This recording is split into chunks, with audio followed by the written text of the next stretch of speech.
What's going on YouTube? How are we doing? Welcome back to another Dream Apart video. Today we have something different. Now, this in front of you right now is the official FIFA 22 gameplay. I will be reacting to this gameplay. Now, I'm hoping we get what everybody wants, and that's something different. They're saying that a lot of things are changing this year, whether it's the game modes or the gameplay. They're saying it's going to change. So everyone says that every year, but it doesn't happen. So let's hope this hyper emotion thing that everyone's raring about, let's hope it's legit. We got 12 seconds. I'm about to turn the audio on right now. Here we go. 7, 6, 5, 4, 3, 2. Guys, make sure you subscribe and dropping a like on the video as well. That'd be much appreciated. Make sure you're following the Twitch channel below. We are streaming right now, so please make sure to go follow. Right, here we go. Here we go. Hypermotion technology. Everyone's talking about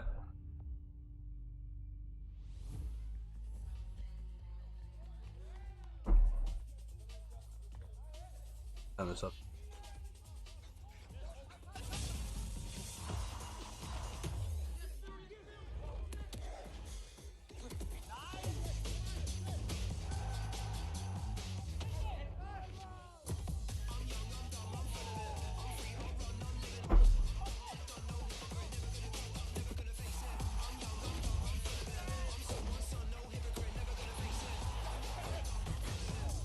We've all seen this, so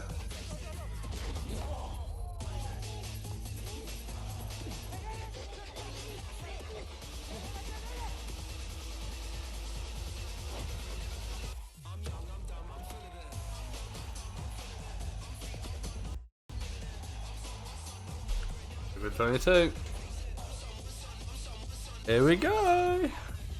Hi, I'm Amit Katwala from Wired Magazine, and welcome to Spotlight. This is the last episode in the EA series that connects you to the games you love and the people who make them. Leading up to EA Play Live on July 22nd, EA have invited me to this discussion about FIFA 22. We're going to be talking about the next-gen tech that they're using to make football even more realistic. What a game we have in store for you today. The hype has been building all week and the fans are pouring. So already we got another date, July 22nd. Stay with us, we'll have all the action for you live right. I don't know if that's gonna be another trailer. We've got a great panel of developers from FIFA here to join us today. Please introduce yourselves and your history with FIFA. Hi everyone, I'm Sam Rivera. I'm the lead gameplay producer and I've been at EA for 12 years. I can tell you I'm a very passionate FIFA player. I obviously play the game a lot at work, but also for fun at home. And probably my biggest achievement in FUT was to reach Division 1 in Rivals. However, I got relegated. It didn't last for too long. But still, it's something that I enjoy a lot, just playing the game. And hi, I am Sean Pejic. I'm a gameplay producer also on FIFA. I've been working at EA and on FIFA for just over 9 years now. Before I joined EA and when I was younger and much fitter, I was a professional football player in England, Wales and North America. So I'm very passionate about football and obviously FIFA. So again, like everybody here, I'm super excited. Never knew that. Gameplay in FIFA 22 today. I'm Kancho Daskov, the gameplay director for FIFA 22. I've been at EA for 14 years. And I absolutely love football. Aside from that, I'm really into the skillful side of things. One of my side hobbies is called freestyle football. So I love juggling the ball, doing all sorts of tricks. I've worked on all of the skill moves in the game. That's one of my biggest passions. Hi, I'm Gabe Zaro. I am the community manager, global engagement for FIFA. And I come originally from Brazil. So football is kind of a religion for us. Played FIFA for most of my life, and I can say that my biggest achievement on FIFA 21 was to get Elite 3, also Division 1. Really, really great to meet you all. Now, I think like all of you, I've been playing FIFA for most of my life, and I was really excited for the next-gen version to come out. When I reviewed FIFA 21, there was a lot of room to grow within the game in the next-gen. So I'm really interested to hear about the work you guys have been doing to improve the game year on year, and how next-gen tech is changing FIFA 22. Now, one of the big changes that you've made for FIFA 22 on Next Gen is Hypermotion, which is going to make football and FIFA feel way more realistic. But can you tell me a bit about it? What exactly is Hypermotion, Sam? Hypermotion is a next-gen exclusive technology powered by real football that brings gameplay to the next level of realism. Hypermotion integrates advanced 11 versus 11 mocap and machine learning for the first time to create the most authentic, responsive, and fluid experience on the pitch. So what does that mean exactly? What's this 11v11 mocap you're talking about, and how does machine learning kind of come into that? In the past, we used to capture animation in a mockup studio through an optical way of doing it. And we used to have maybe 1, 2, 3 players, and we would tell them, go to this direction, kick the ball in this direction. So advanced 11 versus 11 motion capture. XN Suits allows us to, for the first time, capture 22 professional footballers playing on the pitch.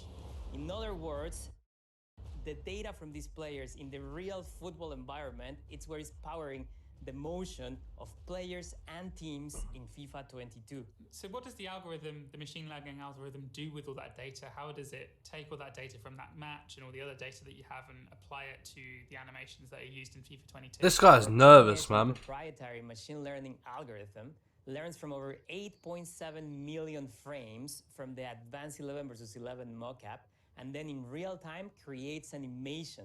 This animation creates more organic and fluid motion in a different set of scenarios in the game. So what you're gonna see is players alternating between different, like let's say a short step and then a longer step to properly get into the position where he can kick the ball for either a pass or shot or just a ball control. And that just makes things look and feel more like football. Motion is more fluid, because players in real life, they adjust their cadence, they look at the ball, they position their bodies to get there, to get to the ball. And that's what you see with this new machine learning technology that we have in the game in FIFA 22.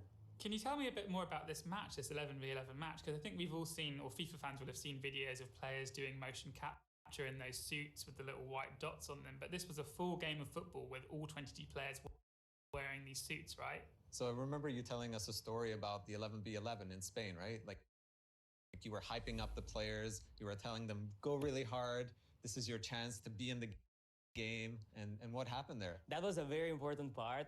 We told them, look, this is the first time. Bro, this is super laggy, isn't it? People actually playing this, for professional players playing football, and this animation is going to the game, so go and try hard. And exactly at the end of the game, they were about to fight.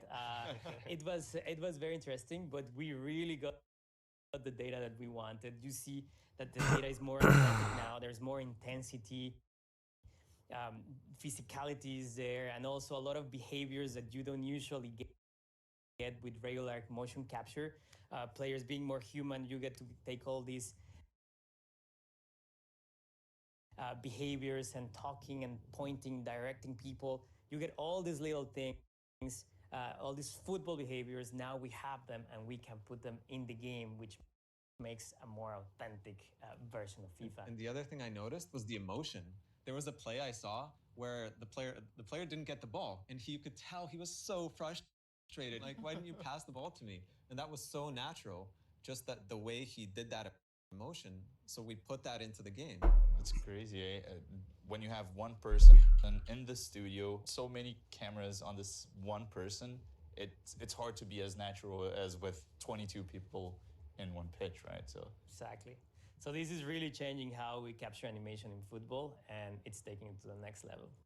Yeah, I think another little component that the Canchas touched on, but that I see when I looked at this XN's data was just the natural behaviors that Gabe was touching on, the physicality that you couldn't get in a mocap shoot that's more structured. Now we see players just naturally falling over each other. It just sounds so simple, but it's actually quite hard to direct and say, just fall over. You need to put it in a real environment and see the players just come together naturally and make these falls. So that's just one part of it, but like there's so much more that we can gather from this XN's data, which really elevates the game. So it sounds like these new next-gen consoles have really opened up the ability to use machine learning and use these new technologies to make the game more realistic. Kanche, can you tell me a bit more about the 11v11 game and what exactly motion capture is adding to FIFA 22 here? Yeah, so the data captured from this advanced 11v11 mocap shoot actually has resulted in over... Oh, I could just see tactical AI. This would be interesting. Just to give you an idea, that's 3 times more animations than we added last year. So this is a huge animation refresh. These animations show off the footballing intensity, the athleticism, the physicality of professional players, and this results in a huge improvement in player motion. So this is a fundamental leap forward in the way players move and act and behave on the field. You know, from your perspective as someone who loves that skills-based approach and loves the feeling of real football, but how does it actually make the game feel different? Does the game feel more responsive? Is it smoother?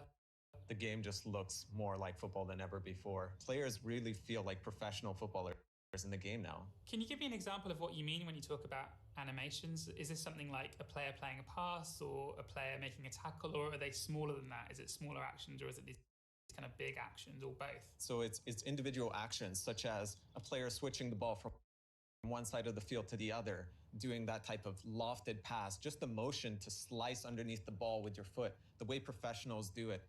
It's quite unique just to see that motion play out and follow the ball as it's flying through the air. So these kind of moments in the game really make the game, they make it feel more football because you have the professional players actually doing these actions in a match. Will that differ depending on how good the player is? Like, will Lionel Messi approach the ball differently to a League 2 player, or, you know, a player from a lower division in FIFA? There's definitely some personality in terms of how we calculate how well the player can get into the ball, how fast. There's multiple systems that combine to give you that fluidity. Messi will be a little bit faster to get to the ball.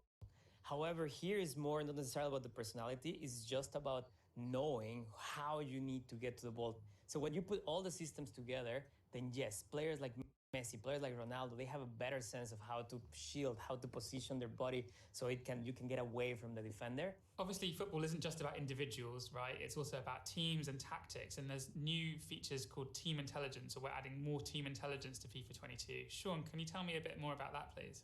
Driven by the power of the new generation of consoles. Right, here we go. Tactical AI creates deeper intelligence for all 22 players on the pitch. This starts with the attacking side of things. Now in the attack, each of these players can have up to 6. Oh my god, it'd be good if your stream worked. Per second than ever before. So now the attacking runs are much more intelligent, and also the build-up play and the chance creation, the players make much more supported runs, which improves the level of tactics. Also, the defensive side of things is a big improvement too. There we go. Tactical AI. This was completely rewritten this year. So now the defensive side of the positioning team do more zonal marking and defend as a unit. It looks like a real game when you're watching it on TV. Like, teams nowadays play very tactical, very structured formation. So we wanted to get that feeling across into FIFA 22. You always tell me, keep your shape, don't get out of position, even when we're playing together, right? Yeah. That's the most important thing. That's what I noticed in FIFA 22.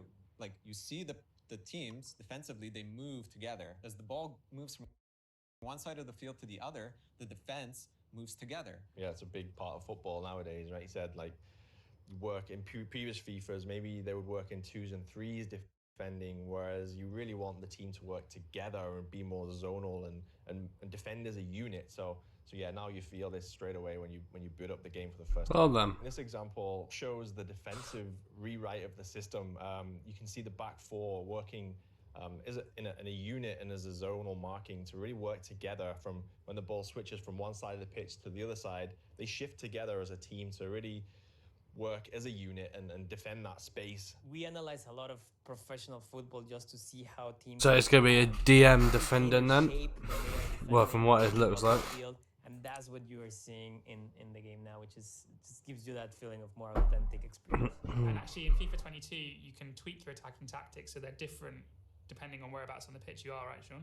Yeah, of course. Yeah, you kind of nailed it with that one. In the attacking tactics, you can set your tactics in both chance creation and build-up play, which in other words means that if you have the ball in your defensive half of the pitch, you can set your tactics to play one way, possession football, for example, but then when you play in the attacking side of the pitch, you can change to completely different tactics. So gives the user that's sick. Control to adjust. That's cool. I like that. How you want to play. This is a very important feature, especially for those that play competitively, because you get more control. You can, as you said, pick your tactics differently, and it's going to be an important. That's cool. I like that. Tactics is I one like thing, that. you know, we've all watched That's really, really cool. Where it's like a chess game, but we've also all watched, you know, or at least I've watched a lot of League 2 football where it's more like a wrestling match.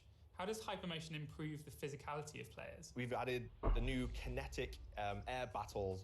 So now when the ball's in the air, you see the differences where two players are synced together. So the visuals of two players going up for the header look way better than it ever has, but also maintaining the responsiveness of what the user wants, because you really need to focus on the responsiveness as well as the visuals. So these two things combined really elevates the in-air play battles in FIFA 22. Yeah, and the thing about the new headers, right? It's we're using the two-player interaction technology. So now, as you said, we're syncing up two players going up for the ball. So when they collide, it actually looks really natural the way they stumble or fall after that collision. It's not like individual objects hitting each It other. looks This good. is like two players really going up and battling for the ball. So two players could be running side by side, jumping up for the ball. They could be backpedaling. One guy could be running in a certain direction, the other guy in the opposite direction. But the point is that they go up together. You're going to feel that physicality now. There's a bunch of different areas of FIFA that are being touched by this hypermotion technology, and another one, Kancho, is ball control, which has really benefited from these extra animations. Player's first touch is so important in today's modern game, and hypermotion gives us such a huge animation refresh that now we're able to control the ball more fluidly than ever before. And the way we're doing that is by adding new multi-touch animations, and that's the key. These animations are longer and they have multiple touches, which allows you to bring down a ball off the chest and onto your foot in one fluid motion.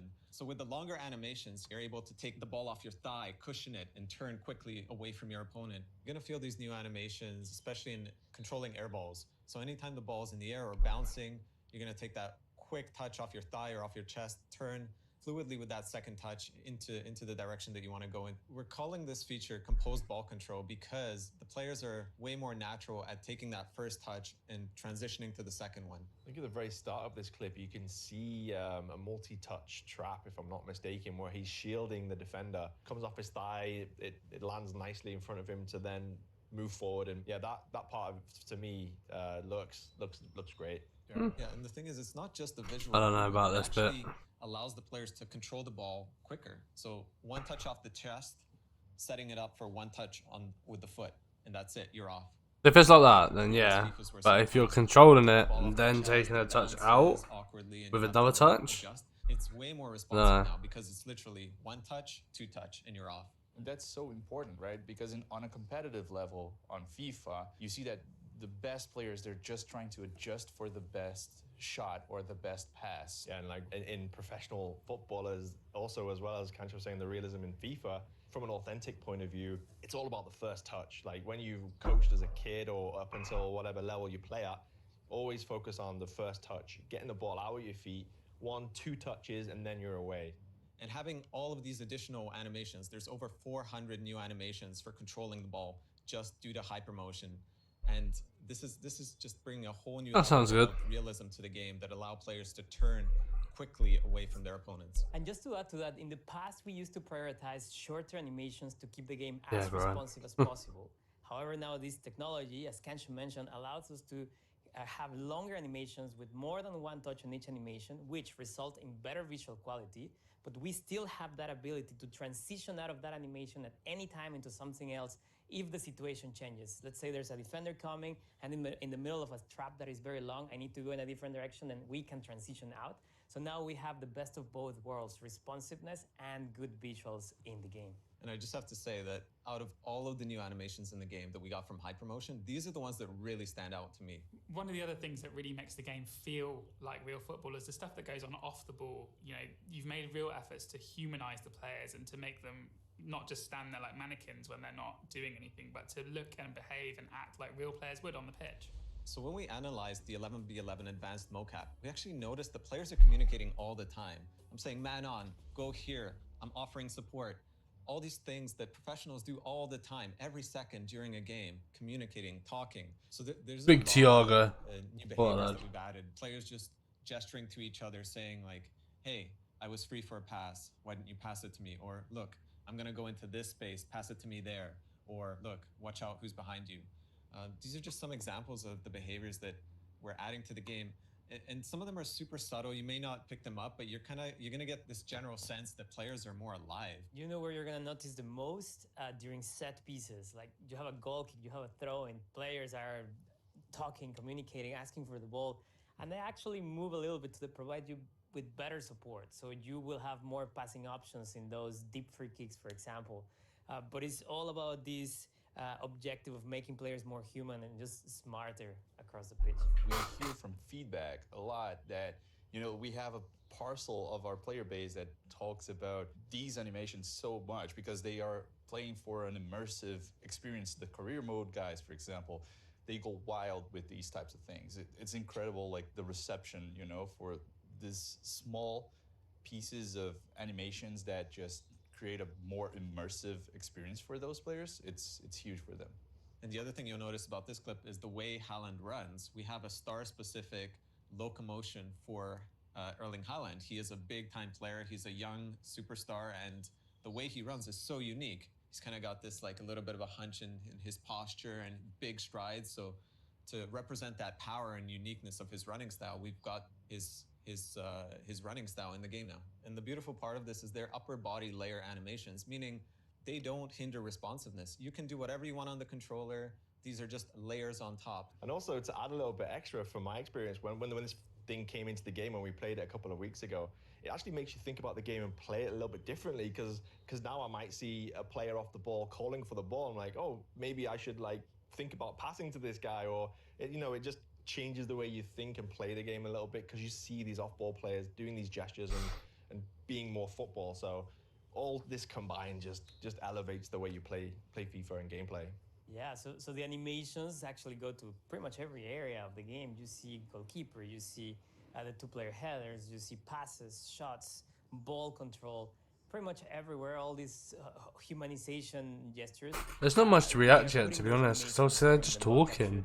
In every area of the game, basically. But it's kind of difficult. One of the things I remember from writing about this in the past is that the best midfield players move their heads around much more than kind of average midfield players. If you measure how much Xavi or Frank Lampard or Steven Gerrard or a more modern midfield player moves their head around when they're on the pitch, and it's really interesting how this kind of in real football, this upper body movement actually has a direct correlation to how good a player is and how many passes they play. So it's really great to see that being reflected in FIFA 22 as well. Now, we've talked about hypermotion and how it changes play, but there's some other developments in FIFA 22 as well. And I'm just going to ask each of you to name a couple of things that you're excited about and excited to bring to the fans in FIFA 22 when it comes out. Sean, maybe you can go first. Yeah, one of the biggest things that we haven't talked about yet is the new goalkeeper system.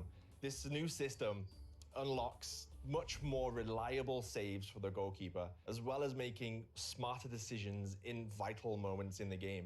To be honest, that was the first thing I noticed when playing FIFA 22. It was like, I was like, okay, I understand, this is cool, but when the ball went to the goalkeeper, he did a completely new animation. It just stood out because I'm so used to, as a core player, I'm so used to the regular animations until FIFA 21, and then the first time he came out, I was like, wait, what's he doing? It was really stood out. Yeah, of course. For That's pretty cool. I like the added animation. A bunch of new animations to refresh how the keeper looks, as Gabe was saying. So yeah, and it's not just the animations, right? The tech we're using to to play back those animations has been upgraded. So as Gabe mentioned, the first thing you notice is like, oh my god, that was so much more fluid than last year's game. Yeah, even just the small details I about like the way the goalkeeper follows the ball. Looks like cross goal ain't gonna happen as much this year. Realistic than it was before. From So what that's not only showing. the full body animation of the goalkeeper flying through the air, but the way his head is tracking the ball as it flies into the net. Kanche, what are some of the examples of things that people might not notice at first glance, but which appear when you take a closer look? There's actually a lot of subtle animations that have gone into the game, such as the way you lay the ball off with a first-time pass, to even just doing a driven pass, like one of those daisy cutters, where you drive the ball low and hard across the field. So you kind of notice these new ways to kick the ball, and that's all coming from that 11v11 competitive motion capture shoot that we did. We're calling this feature Full Team Authentic Motion because it's all about all those little bits of animation that we're sprinkling into the game, thousands and thousands of it, and it just brings the characters more to life. I'm amazed by the depth you guys have gone to as well, because it's not just the player animations that have been refreshed, but you've really kind of reworked the way the actual ball works, right? Yeah, that's actually a big one. It's a game-changing feature. So what we're doing in FIFA 22 is we're importing real-world ball data into the game to create the next level of realism in terms of how the ball moves. So we're changing parameters like the friction on the ground, the friction with the air, just how the ball spins, the speed of the ball, And that really changes the perception of the game. How the ball moves is a lot more authentic, and you notice that right away. For example, if you do a pass, a love pass to switch the field, the hang time of the ball is now more obvious and really so satisfying to do one of those love passes across the field. So again, to put it in context, you do the pass, you see a brand new animation from the mock-up 11 versus 11 that we did, then the ball flies in a completely different way that is more authentic. And then when the player is receiving the ball, those new long animations play, and that changes the experience completely. Yeah, even just passing the ball around, simple ground passes to your teammates, they don't slow down as much now, right? So you can pass the ball, pass the ball, turn. You're not like waiting for it to get to you. So that just improves sort of the flow of the game, I found. Yep. Definitely. But if you do find yourself Looks good. one-on-one with an opponent and everything's slowed down and you're kind of faced up against them, there is a new way of getting past them on FIFA 22, right? There's a mechanic called explosive sprint. When you press that right trigger at the right time, you're going to get a bigger push and acceleration with the ball. Oh, Now, fucking here we go. Here comes the meta. defending. So if you're trying to catch up to a dribbler who maybe This is gonna be the meta part. you're going to get that boost while just running and sprinting. But if you're a dribbler, you can really lure that opponent in to get close and get by him with a quick acceleration. Oh my god. Defend and attack. You've got to really think about now when you press that sprint button. You get the benefits of waiting and trying to have these mini games between the attacker and the defender. What am I seeing? Inputs to see Right, okay then. So this is the start of FIFA 22's meta. And one of the biggest That questions, explosive sprint is gonna be around this feature ridiculous. Is it going to make the game now OP, the sprinting part of the game? But no, that's exactly what we are tuning. We are making sure that you feel that explosiveness, but it's not necessarily going to be the only way to play. So we're balancing things considering how OP. He even knows that it's gonna be OP. Yeah, He there's a knows rule it. that you can't just spam this mechanic, right? So you can use it once, but then if you want to use it again, you have to wait some time. Exactly. I think we could talk about. Don't this matter all if you day, need to but just I'd play like it to off. talk a bit more about how you guys listen to the fans and the process that your dev team undergoes to deliver on the feedback that you guys get. We have a huge player base with millions and millions of players around the world, and it's a lot of different priorities from these different types of players. So we have different platforms and initiatives to take care of that feedback. So for example, the Game Changer Network, we talk directly to influencers, content creators, and feedback specialists. We have the FIFA Community Design Council, which is a group that is completely focused on getting feedback early on the development stages of the game. We have pro players being part of that council. We have content creators that are focused on FUT. We have people that are completely focused on career mode. We have a couple of casuals, and we have, the average FIFA player, which could fall into different categories as well. The idea there is for us to give them as much information as early as possible so that they can interact directly with the producers and actually give some feedback before we go into the depths of development. Sam, can you tell me a bit about what it's like working with the feedback that you get from the fans via Gabe? After listening to all the ideas from the fans, all the feedback, we also look at data, for example, and we know a lot of things about the health of the game, we call it. How many goals are scored per game in average? How many fouls? How many offsides? How many shots? We can see in a detailed diagram, basically, where are all the shots coming from? What's the success rate for each different type of shot? And we analyze all this information to try to make the best decisions. We also play the game a lot. Obviously, we're producers. That's part of our job. And that's very important to really understand what are those frustrations. So let me get this straight. So if players are complaining about it being too easy to score from crosses or too difficult to score from headers, you can see that in the data.